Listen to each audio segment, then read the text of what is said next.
Hola, muy buenas tardes, estimados televidentes y radioyentes. El Congreso Universidad 2014 y la Feria del Libro de La Habana, la Feria Internacional, han reunido en nuestra capital a importantes intelectuales de América Latina y del mundo, del resto del mundo, pero especialmente de nuestra región. Hoy tenemos la suerte de que nos acompañen. Con ellos pretendemos hacer un recuento de lo que fue en las últimas horas el llamamiento de la Red de Intelectuales en Defensa de la Humanidad, teniendo como epicentro los acontecimientos recientes o actuales de Venezuela y también otros temas que interesan y preocupan a la intelectualidad mundial.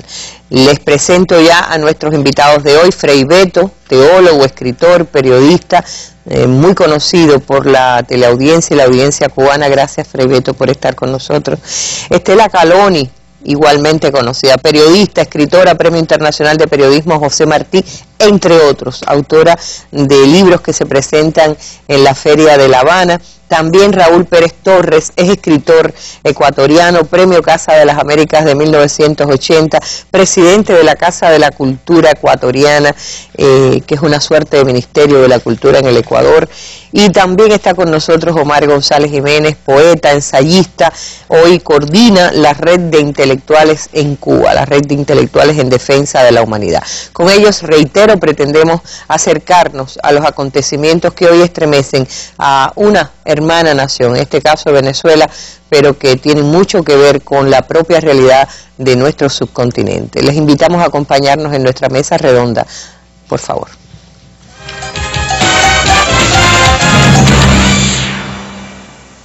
Y iniciamos ya nuestra mesa redonda con la noticia del día. La noticia del día es que el gobierno venezolano ha denunciado a través de su canciller la injerencia del gobierno de los Estados Unidos en los acontecimientos en Venezuela, en los disturbios que han tenido lugar desde el pasado 12 de febrero y las razones por las que ha expulsado a 3 diplomáticos de ese país, de la República Bolivariana de Venezuela. Les propongo ver tal cual lo mostró la cadena Telesur.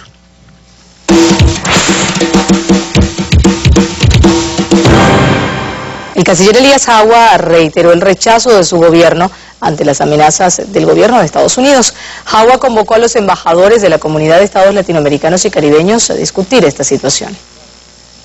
Vamos a convocar en la mañana a los embajadores de los países representados en Venezuela que pertenecen a la Comunidad de Estados Latinoamericanos y Caribeños para informarlos en detalle de las amenazas, condicionamientos que pretende el gobierno de los Estados Unidos hacia Venezuela.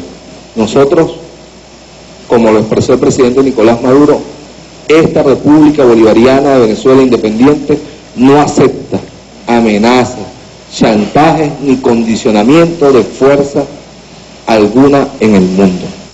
El canciller Jagua agradeció las muestras de solidaridad al gobierno del presidente Nicolás Maduro por parte de varios países del mundo, así como en los bloques regionales UNASUR y Mercosur, ante los intentos de desestabilización liderados por grupos de derecha en el país. Hemos recibido la más amplia solidaridad de la comunidad internacional. Más de 20 países se han pronunciado a favor de la democracia, la estabilidad y la paz para el pueblo venezolano. 156 movimientos sociales y partidos políticos de todo el mundo han expresado a través de sus comunicados la plena solidaridad con la revolución bolivariana y su respaldo a la manera democrática como el gobierno bolivariano está enfrentando esta nueva agresión imperialista. Bueno, las noticias dicen que en esta propia conferencia de prensa, Elías Jagua dijo que los estadounidenses Brian Mary McCosker, segunda secretaria de la embajada, Jeffrey Gordon Elsen y Christopher Lee Clark, ambos vicecónsules, cuya expulsión anunció la noche del domingo el presidente de la República, Nicolás Maduro, activaron dispositivos en las universidades del país donde se han focalizado las acciones de protesta de los últimos días para realizar contactos con dirigentes que captan para entrenamiento, financiamiento y creación de organizaciones juveniles mediante las cuales promueven la violencia en Venezuela. Son acontecimientos de las últimas horas, según lo que estaba transmitiendo Telesur ahora mismo. Todavía en zonas del este de Caracas se mantienen en tensión. Serán acontecimientos que también estaremos siguiendo en nuestra mesa redonda. Comenzamos ya.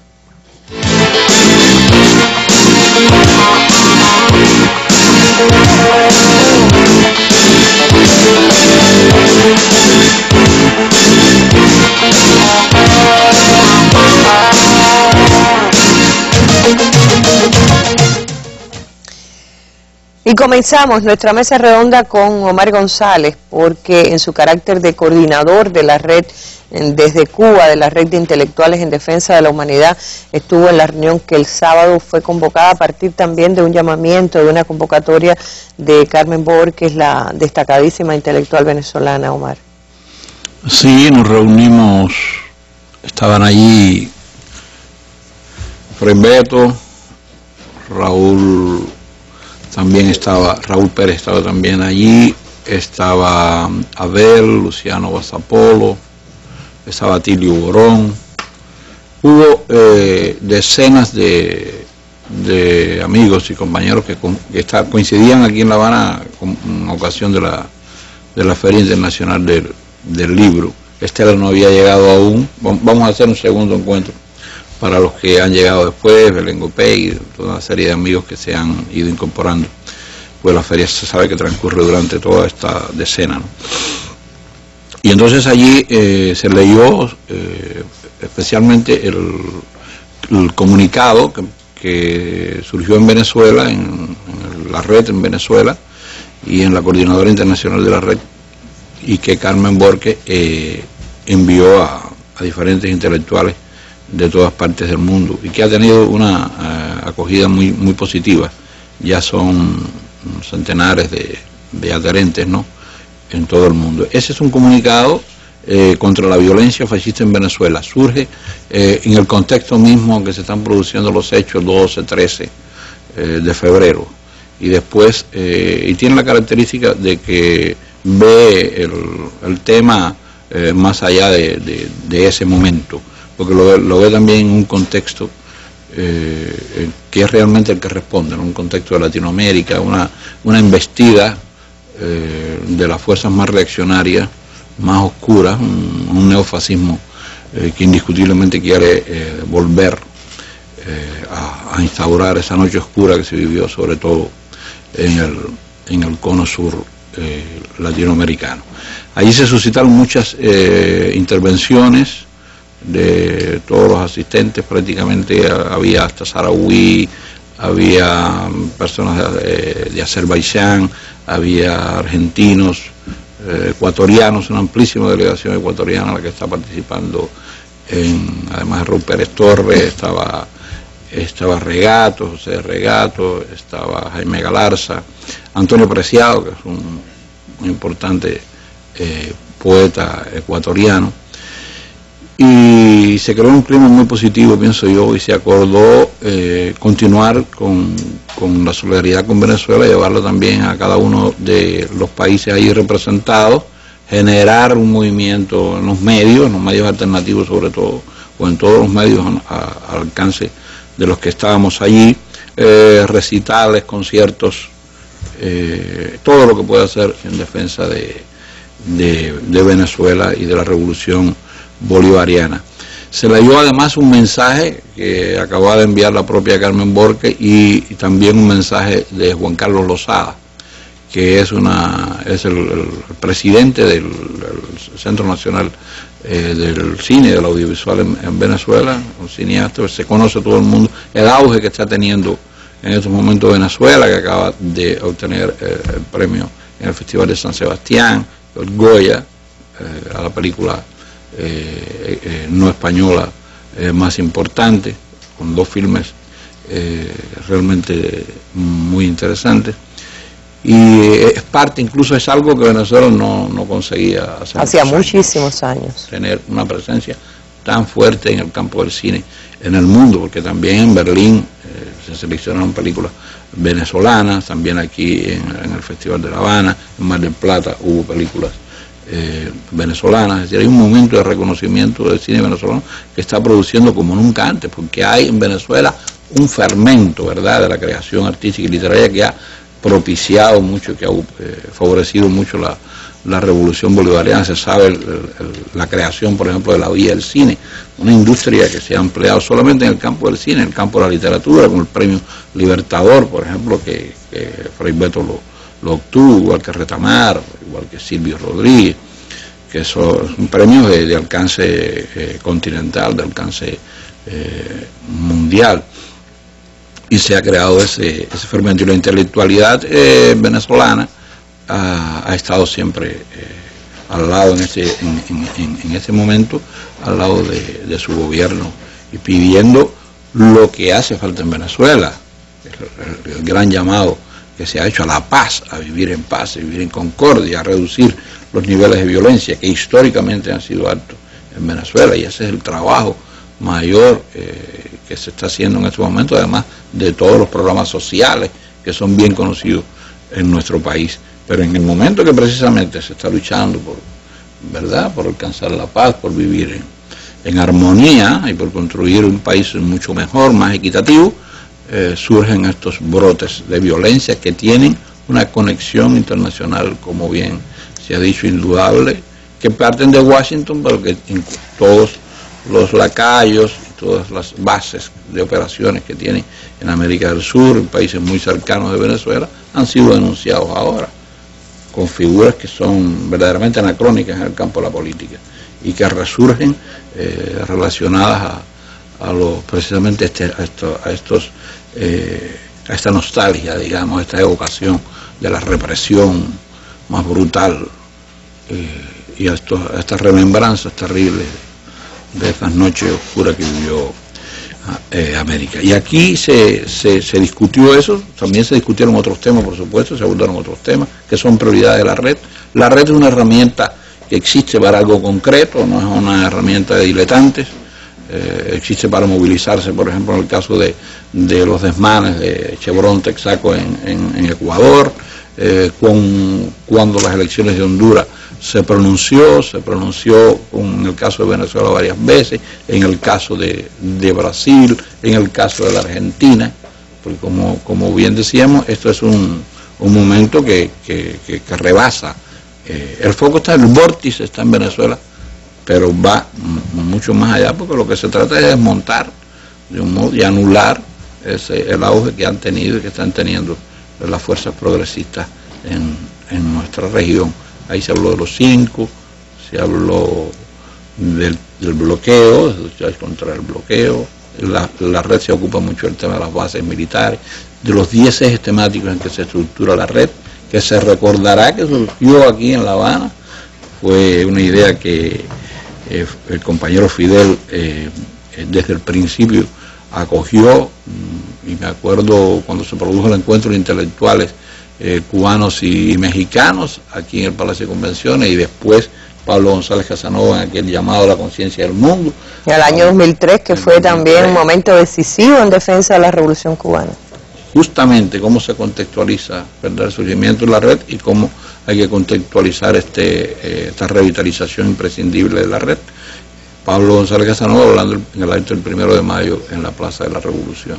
Y después en 2004, en diciembre, en Caracas, en el encuentro de intelectuales que presidió el comandante. ¿Ha salido alguna declaración en particular en relación con los acontecimientos de Venezuela? ¿Sale alguna declaración o son acciones decididas por los intelectuales a partir de este momento?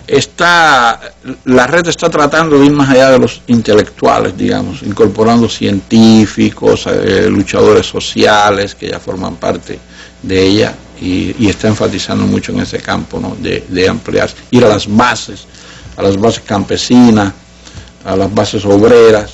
Si la red quiere de verdad actuar y ser una fuerza que haya que tomar en cuenta, tiene que trascender el marco de, digámoslo, de nosotros los intelectuales. Pero sí surgió, se apoyó el comunicado que venía, que es ahora el comunicado. Hay otro comunicado que se está elaborando, ¿verdad?, ya más contextualizado, digamos, en la región y en los acontecimientos actuales, y porque de hecho se mantiene latente esa amenaza, ¿no? Mañana mismo y en estos días hay repuntes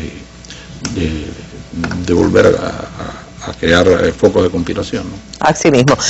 Me permito leer fragmentos de lo que decía en su mensaje Carmen Borges a la Red en Defensa de la Humanidad. La situación en Venezuela sigue complicada, pues definitivamente la derecha fascista está decidida a probar hasta dónde puede adelantar su plan golpista, del cual ya no queda ninguna duda. Hay un plan bien orquestado a nivel nacional e internacional de acabar con la revolución bolivariana y el mismo se está perfeccionando mediáticamente. Al día de hoy la versión que están construyendo y que todos los medios internacionales replican es totalmente opuesta a la realidad de los hechos, y esto le sirve al alto comisionado para los derechos humanos de la ONU, Rupert Colville, para exigirle al gobierno venezolano imparcialidad en la investigación contra los responsables, cito, de ataques contra manifestaciones antigubernamentales que dejaron esta semana 3 muertos en Caracas. Ataques que, afirma, fueron efectuados por parte de grupos armados que actúan con impunidad. Y dice Carmen Borges, el mismo guión del 11 de abril de 2002, donde los agresores resultan inocentes víctimas de la crueldad de un gobierno que para ellos debe salir ya. Son fragmentos del mensaje enviado por la reconocida intelectual venezolana Carmen Borges a la Red en Defensa de la Humanidad a propósito de las horas que está viviendo su país, y yo me permito pedir un material que tiene que ver con la denuncia hecha por la ministra de Comunicación de Venezuela en cuanto a la manipulación mediática que se está observando, sobre todo a través de los grandes medios internacionales y de la propia prensa privada dentro de Venezuela. El ABC de España. Ustedes van a apreciar de este lado una foto de una manifestación en Egipto. Esta es una foto internacionalmente conocida porque rodó por los medios internacionales. Esa misma foto, esta señora, que no voy a nombrar como periodista porque respeto el ejercicio periodístico, la presenta como bochinche en Venezuela. Yo quiero recordarle a esta persona que esto es un delito, que esto no es el deber de informar, que estamos cansados de las mentiras que en su medio, en el medio donde ella trabaja y cuida los intereses de unos señores que seguro la desprecian, permanentemente tienen una campaña sucia contra la República Bolivariana de Venezuela.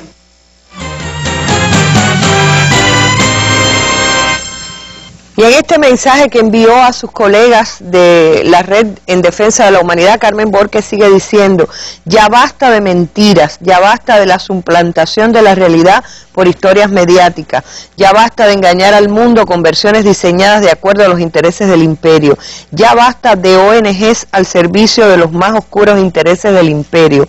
Compañeras y compañeros, es necesario que el mundo sepa con claridad lo que ha ocurrido y está ocurriendo en Venezuela. No permitamos que de nuevo aparezcan como victimarios los que luchan por construir un mundo alternativo al modelo genocida del capitalismo en el que la persona humana sea el centro de todo accionar y no el mercado. Por ello, compañeros y compañeras, les pedimos redoblar los refuerzos para enfrentar esta arremetida mediática que pretende de nuevo, como en el golpe del 2002, construir una versión interesada de la realidad en la cual las fauces del fascismo son cubiertas por un manto de inocencia e impunidad. Y quiero ir con Estela Caloni, que conoce muy bien de esos manejos. De hecho, el libro de Evo tiene mucho que ver, el libro que presentas acá en La Habana, Estela.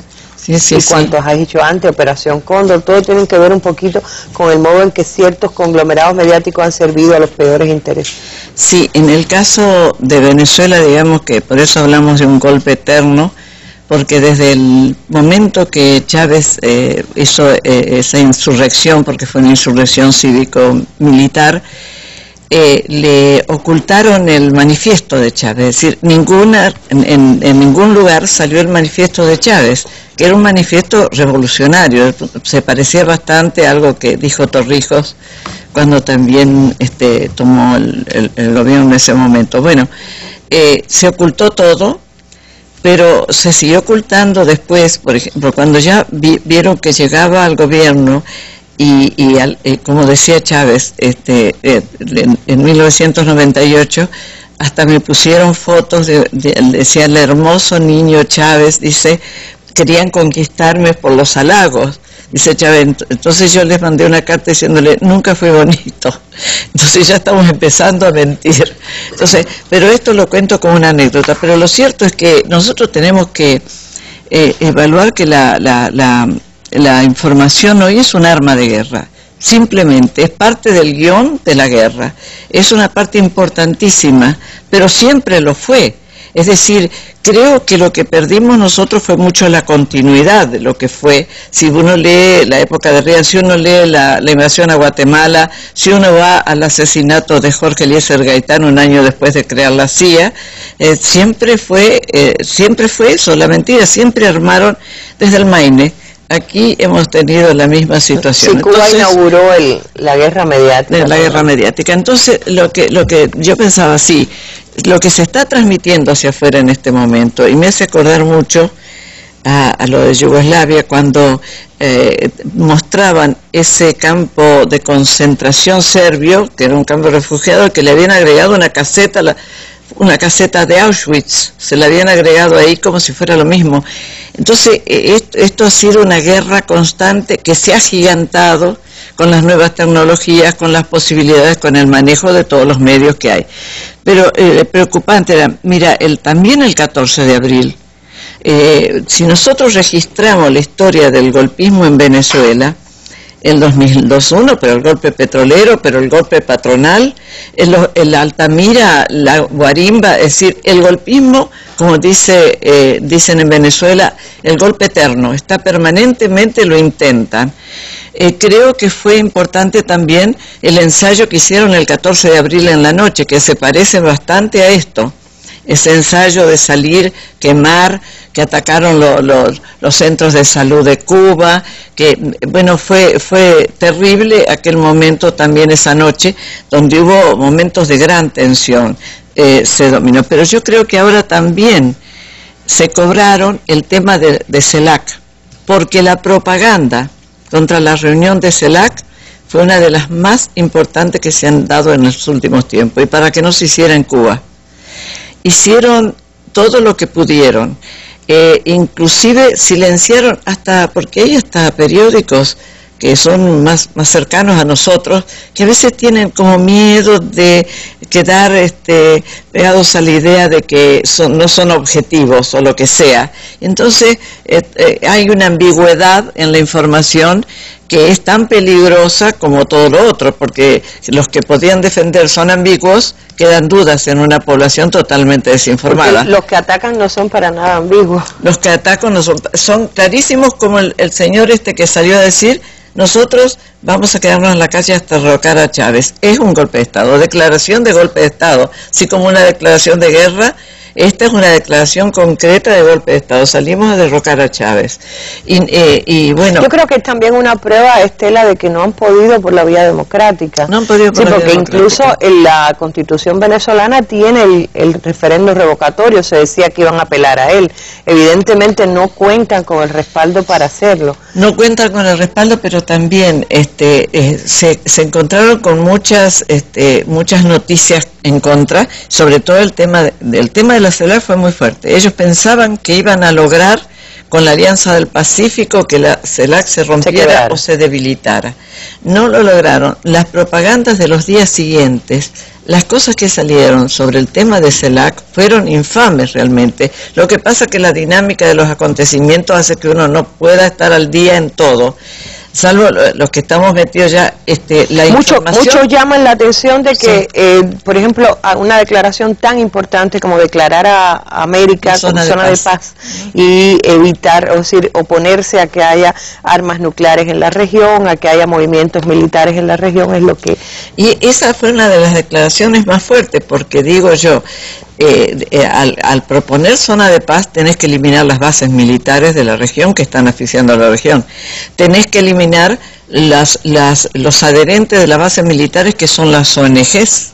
Tenés que eliminar las fundaciones que nos han invadido por debajo y que son parte de la inteligencia militar. Son las que hacen la labor primaria de toda esta cuestión. Entonces, cuando nosotros vemos lo que pasó en Venezuela, fíjate que en Argentina decían una marcha universitaria y una marcha opositora. De todo lo que estaba sucediendo no se decía nada, parecía que era una violencia del presidente Chávez y por eso inventaron esta fotografía. Luego, la otra cosa que nosotros tenemos en este caso, Chávez, el 14 de abril, nos olvidamos de seguir mencionando el ataque cibernético.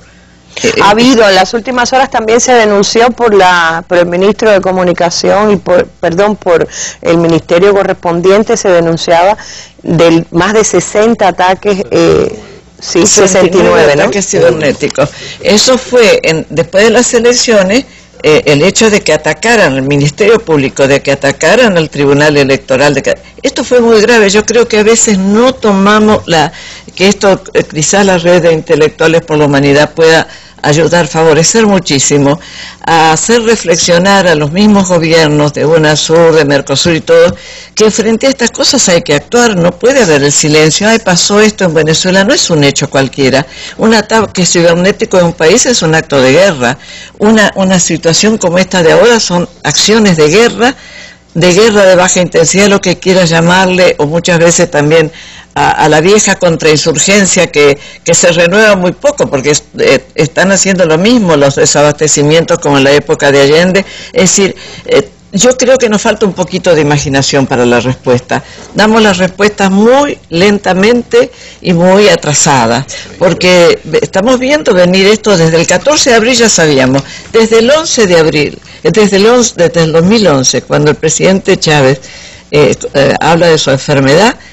Yo estuve en Venezuela analizando lo que hicieron. Llegaron una cantidad de funcionarios norteamericanos, llegaron también, armaron 49 ONGs en menos de 2 meses, nuevas sobre las que ya había. Y entonces ahí, en realidad, el principio del golpe, del incremento del golpismo, es de 2011 en adelante. 2012, contra las elecciones de Chávez, 2014 la presencia golpista en las calles, y ahora el desarrollo de una guerra contrainsurgente que tiene una cobertura, pero es una guerra. La contrainsurgencia es guerra. La contrainsurgencia, que viene desde los años 60, está incorporada al guión, y los medios son parte de esa contrainsurgencia. Claro. Tenemos que hacer algo frente a eso. Esto sí es una necesidad urgente para nosotros todos, ¿no? Y ahí cuando se habla del guión que se ha repetido hasta la saciedad, que parece uno detrás del otro, el guión primero se hizo con Cuba, asfixiar económicamente un país hasta que la población no soporte y se rebele.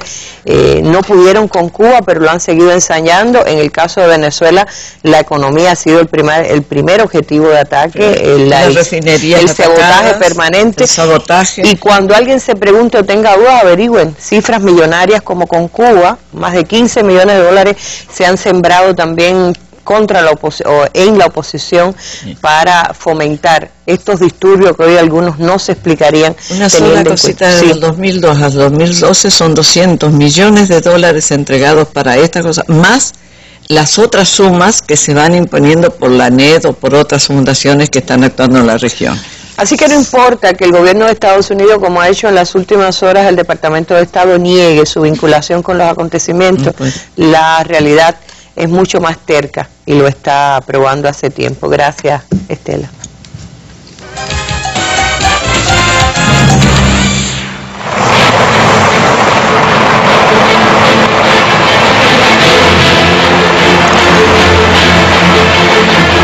El próximo domingo por el canal Educativo 2 en la Mesa Redonda, estreno del documental Cuando tiembla la tierra, de Mundo Latino. Pueden ser pulsos pequeños. Con la guía de expertos cubanos en sismología, una aproximación detallada al mapa y a la historia de los movimientos sísmicos más importantes que ha sufrido Cuba y a las experiencias y traumas que provocó el terremoto que se produjo el 20 de marzo del 2010 en Santiago de Cuba. Este domingo a las 7 pasado meridiano por el canal Educativo 2, Cuando tiembla la tierra.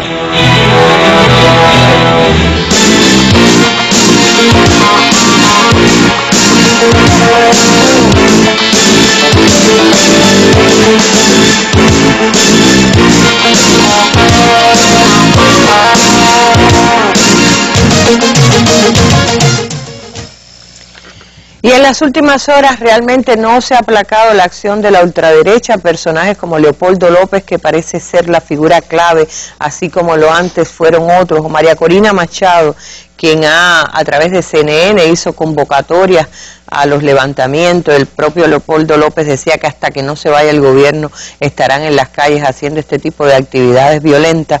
Bueno, pues ha habido un nuevo llamado de Leopoldo López a los jóvenes en Venezuela. Les propongo ver este material brevemente. Como es natural, me he tomado unos días para pensar, compartir con mi familia y poder tomar la mejor decisión en estos momentos. Como lo he ratificado, seguiré dando una lucha en las calles y de la mano con el pueblo venezolano. Y es por eso que este próximo martes 18 quiero convocarlos a todos a que caminemos juntos desde Plaza Venezuela, donde el pasado 12 de febrero despertó una llama de esperanza para el cambio a favor de todos los venezolanos, y que desde allí vayamos al Ministerio de Interior y Justicia. Bueno, si bien las redes sociales han estado siendo utilizadas para promover todo el mensaje fascista de Leopoldo López y compañía, una periodista de un diario que no es precisamente de izquierda, todo lo contrario, el Universal, hacía una denuncia en las propias redes sociales, decía: fueron valientes para convocar la marcha, pero no para terminarla y decir vámonos. Es el testimonio de una periodista del Universal. Leopoldo no tuvo bolas, escribió, le agarró la mano a su esposa, se fue y dejó a los carajitos alborotados.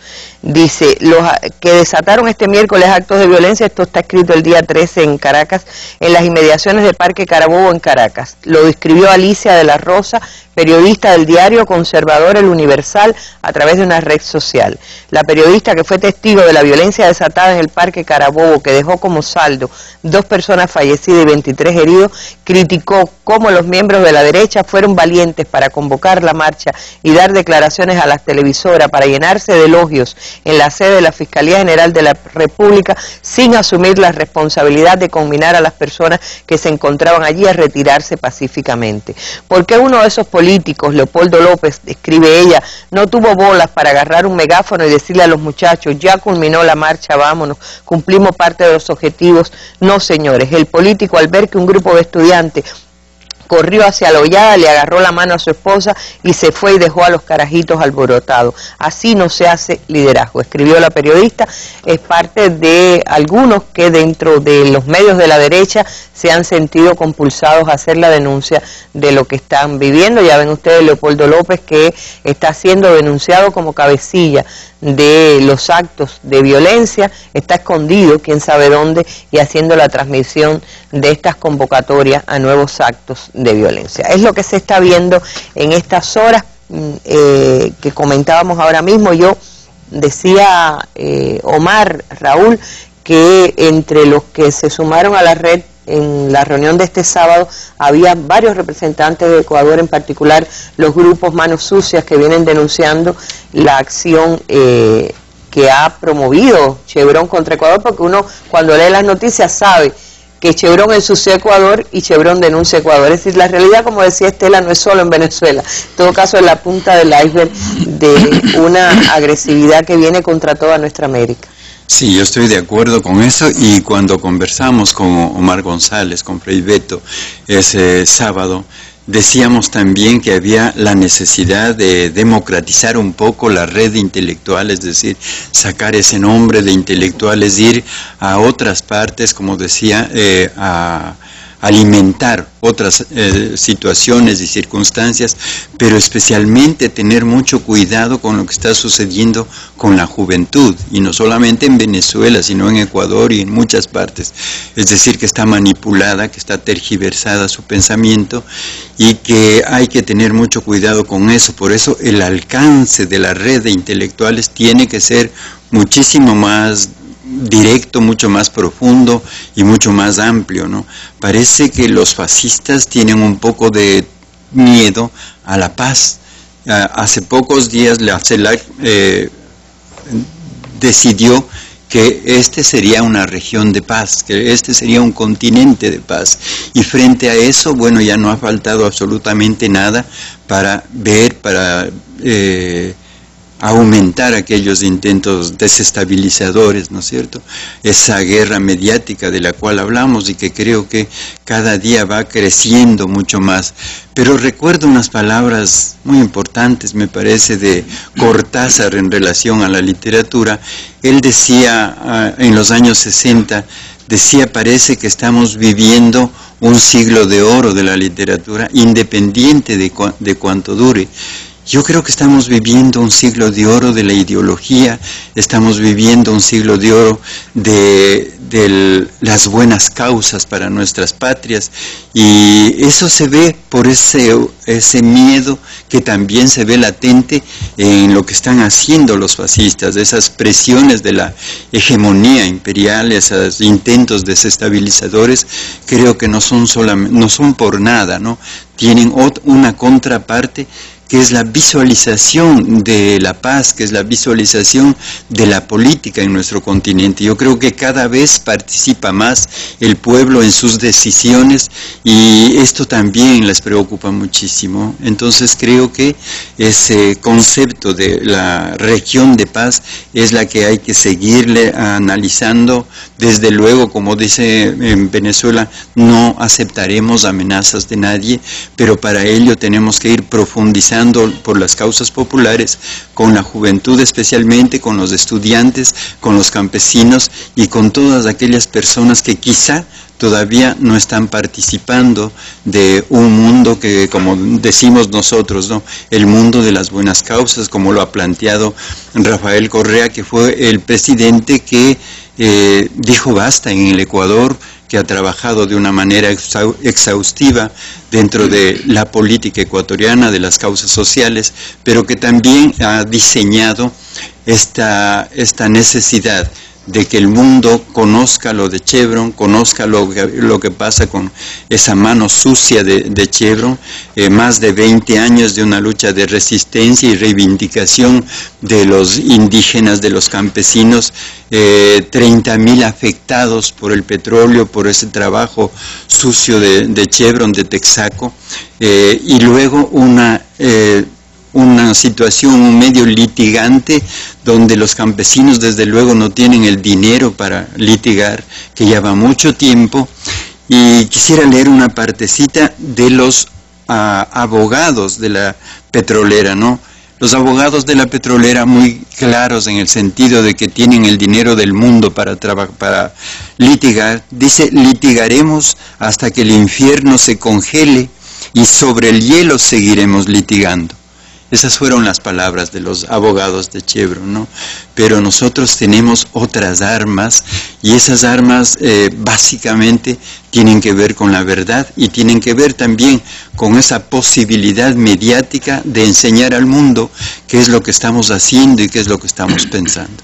Ustedes, la experiencia también de Ecuador que tienen, yo creo que se parece un poco a la de Venezuela, en el sentido de que un presidente al que quisieron darle un golpe de Estado. Hay que recordar lo que ocurrió en el 2010 y que fue tan brillantemente narrado por un realizador en muchedumbre, el documental que cuenta. Desde luego se sufrió muchísimo. Pero un presidente que fue rescatado por el pueblo, como mismo lo fue Chávez. Es decir, también hay miedo a ese pueblo esa empoderado. Es la situación, la respuesta, ¿no? Como pasa en esto de Venezuela, ¿no? Habíamos dicho, no falta nada, hasta la brujería está presente, ¿no? Han dicho, el domingo se acaba Venezuela. Qué bueno, ¿no? Va a empezar una nueva Venezuela, como estamos viendo todos, ¿no? Y desde luego, en el caso que tú dices, Rafael Correa, la Revolución Ciudadana, volvió de una manera más profunda, más auténtica, luego de ese golpe de Estado que quisieron darlo y que no pudieron, desde luego. Bueno, y así lo está sufriendo también, si tuviéramos más tiempo, pero vamos a tener por unos días aquí a Estela, y nos va a contar lo que ha pasado en Argentina y la guerra sucia contra la presidenta Cristina Fernández de Kirchner. Yo también lo relaciono todo con el éxito de CELAC y el récord de presidentes que asistieron a la cita, donde brilló la unidad en la diversidad. Yo creo que eso tiene que molestar tanto, que por eso estamos asistiendo ahí al golpe contra la pieza principal de la integración, que es Venezuela, desde el surgimiento del liderazgo de Chávez y su unidad con Fidel, que compusieron este nuevo mundo que trata de construir América Latina. Gracias, Raúl. Todos los intentos conducen al hombre al egoísmo. Lo conducen a preferir esto y esto. Solo la educación lo puede conseguir, la conciencia lo puede llegar a buscar la justicia.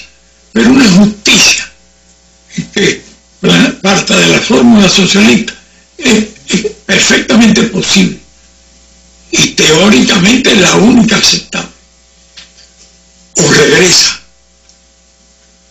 la sociedad, esta sociedad que pretendemos preservar. Son los desafíos que tiene la juventud. Ustedes tienen desafíos que nosotros no tuvimos.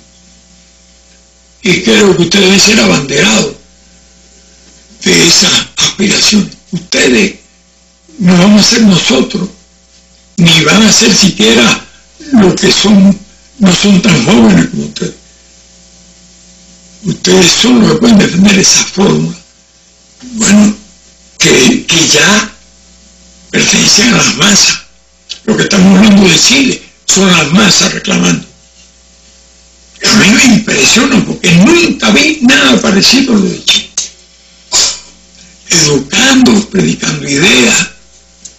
Entonces ese debe ser el lugar, a mi juicio, de la juventud. Yo he tratado de situarlo dentro de la situación que hoy tiene el mundo. ¿Algo más?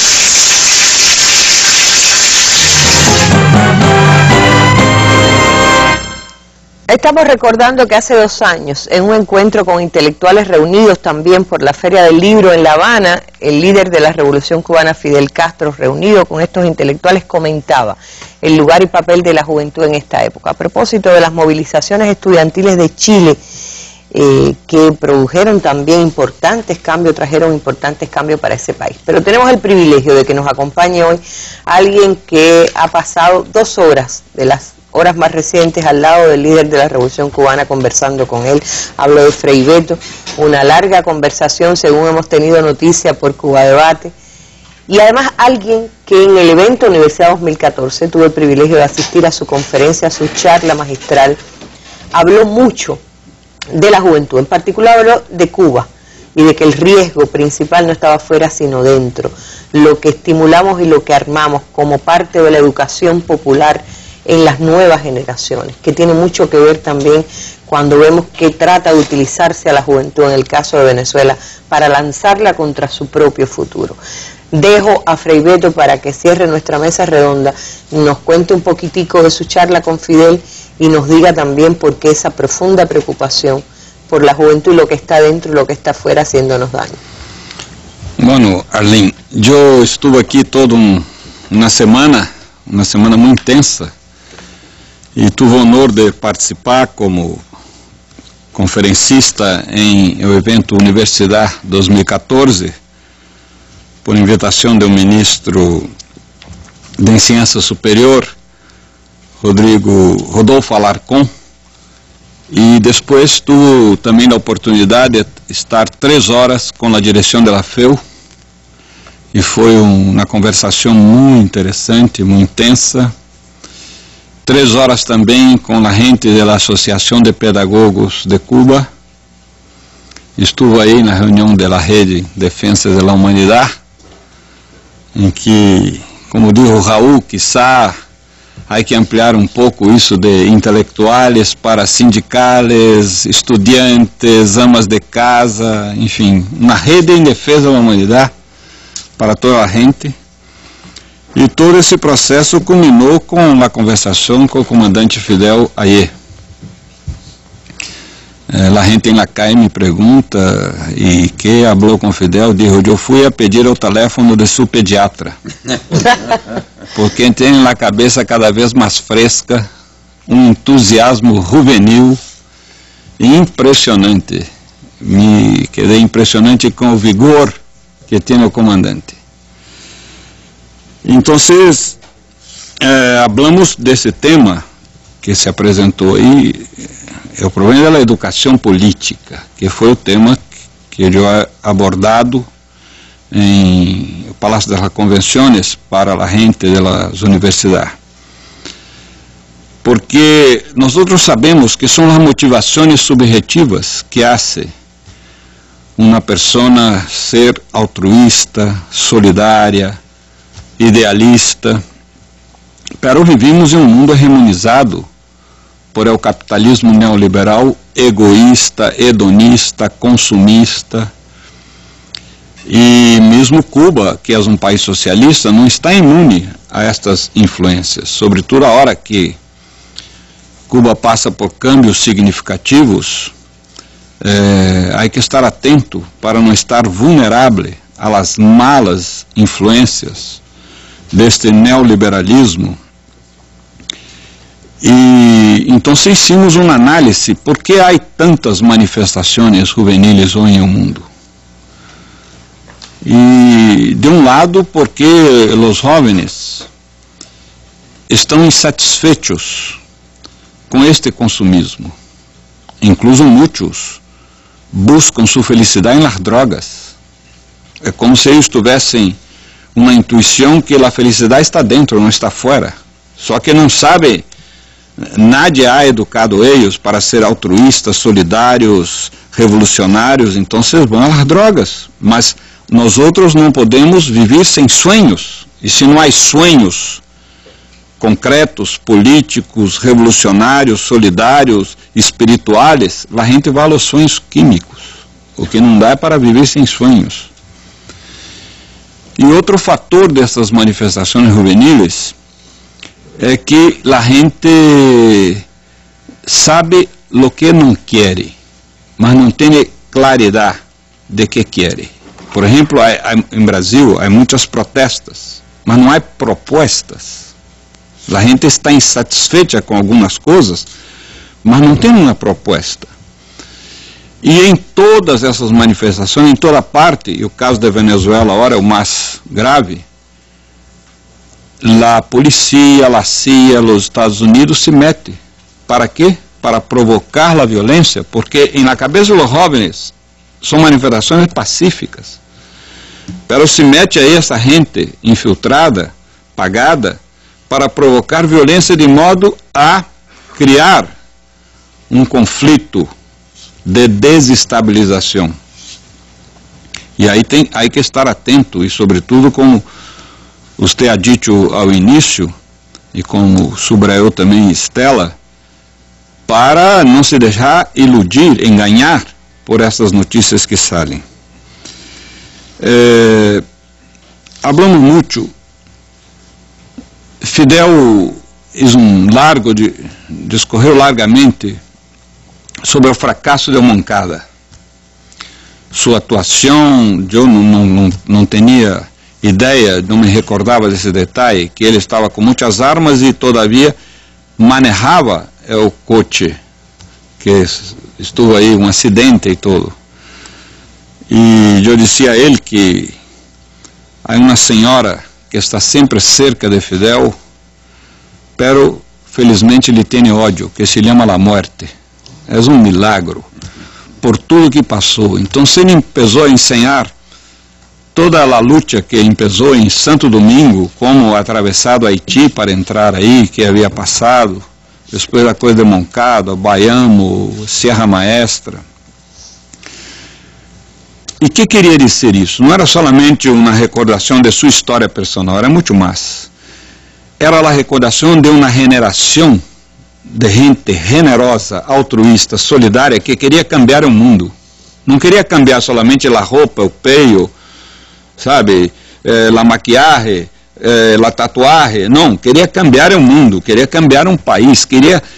Porque eu sou também dessa geração, muito mais jovem, pero todavia vivia uma geração que tinha como referência, como mitos, gente altruísta.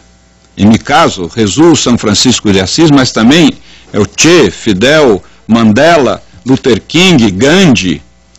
E hoje, quem são as referências, os mitos de los jóvenes? La Lady Gaga, Sebastian Vettel e outros. Gente boa, mas não é gente solidária, não é gente altruísta, não é gente que são exemplos de valores. E de aí que a necessidade de incrementarmos a educação política, a educação ética, a educação para uma espiritualidade, ou seja, de maneira que a gente encontre esta motivação de ser generoso, de pensar em la vida de los demás e não solamente em seus próprios interesses personais, desde uma ética de la subjetividade. Hablamos muito disso. E Fidel está também preocupado, manifestou os temas, o problema do hambre em o mundo. Ele sabe que eu havia trabalhado em um hambre zero com Lula, então ele está muito preocupado porque cada vez mais considerável parte da humanidade tem dificuldade de acesso ao alimento básico, por todas essas coisas, as transnacionais, os transgênicos, enfim, há toda uma manipulação disso que é o mais elementar para um ser humano, que é a comida. E os arsenais bélicos, nucleares, por isso recordou a convocação que o comandante Raul Castro hizo em la CELAC, de América Latina e Caribe ser uma zona de paz. E eu dizia ao comandante aí que a paz não vai vir do equilíbrio de forças. A paz não vai vir se um país rico e um país pobre têm armas atômicas. A paz, ha dicho o profeta Isaías 700 anos antes de Jesus, a paz tem que ser fruto da justiça. Se não há justiça, não há paz. E Fidel estuvo de acordo. Então, foi uma conversação muito interessante que culminou todo esse processo que me perguntou também do Papa. Eu dizia, bueno, brasileiros e argentinos têm suas competências, pero lo mejor que a Argentina ha dado para nós outros católicos do Brasil foi o Papa Francisco. Pero os argentinos, a hora que chegam ao Brasil, dizem, agora nós outros temos o Papa, pero nós outros contestamos, pero de qualquer maneira, Estela, que é argentina, vocês têm o Papa e nós outros sabemos que Deus é brasileiro. Então, seguimos em la competência de alguma maneira. Mas isso foi muito interessante, porque eu falei de toda a reforma e me perguntou de a hora de la convocatória que é o Papa, do grupo de 8 de los cardenales, 8 cardenales. Então, eu ensinei que o Papa empezou a reforma da Igreja por el papado, quitando uma série de títulos de nobreza, de símbolos que não tem nada de evangélico, sabe, que não tem nada de evangélico, e agora está tratando da reforma da Curia Romana. Bueno, gracias, no tengo mucho más que decir de este diálogo. Esto que digo ahora, yo hubiera querido también contar con la conferencia de Frei Beto, que fue tan maravillosa, y poder dejar, todavía me queda un minuto, y se lo puedo dejar si quiere darle un mensaje también a la juventud del mundo. No aspiro a que la juventud del mundo esté viendo este programa, no suele ser un programa para la juventud, pero por lo menos quienes educan a los jóvenes. Hoy mismo en Cuba es muy popular una película que se llama Conducta, que rinde culto a una maestra que es ejemplo. Y me gustaría terminarla con Frei Beto Maestro también, diciendo un mensaje para la juventud de Cuba que podría estar escuchando o quienes lo forman. Quizás solamente una consigna, una frase. Hay que guardar el pesimismo para días mejores. Muchísimas gracias, Beto. Y gracias a ustedes, Omar, Estela, Raúl, por llegarse hasta acá y por acompañarnos. Están sus libros también en la Feria del Libro de La Habana. ¿Hay un libro suyo, Frei? Sim, para niños, de la editorial Gente Nueva, o começo, la mitad e o fim, que é um livro que trata de um tema que há que conversar com os niños sobre isso, e em geral não se habla, que é o tema da morte. Como tratar com niños o tema da morte, porque uno vê a abuela que muere, ou uma tia, ou mesmo o hermano, sabe, está um pouco tonto, porque não sabe como equacionar isso em sua cabeça. Bueno, muchísimas gracias. Reitero, hay libros de Raúl Pérez Torres, hay libros de Estela Caloni, me imagino que también libros de Omar González. Gracias a ustedes por habernos acompañado hoy. Vamos a despedir, las imágenes del día pertenecen a uno de esos héroes también inspiradores de sueños en los revolucionarios cubanos. Esa generación histórica a la que perteneció un hombre como Juan Almeida Bosque, hombre humilde entre los humildes, que cumpliría 87 años hoy. Lo ha celebrado sobre todo el pueblo del Tercer Frente, donde está el museo que les recuerda. En memoria al comandante Juan Almeida Bosque nos despedimos con estas imágenes del día. A ustedes gracias por su atención, muy buenas noches. Así te recordamos, comandante, con las armas en las manos, con la bravura del cubano, con tu fuerza y dignidad. Así te recordamos, comandante. Así te recordamos, comandante, como negro tus tesores, promoviendo la justicia, ayudando al campesino.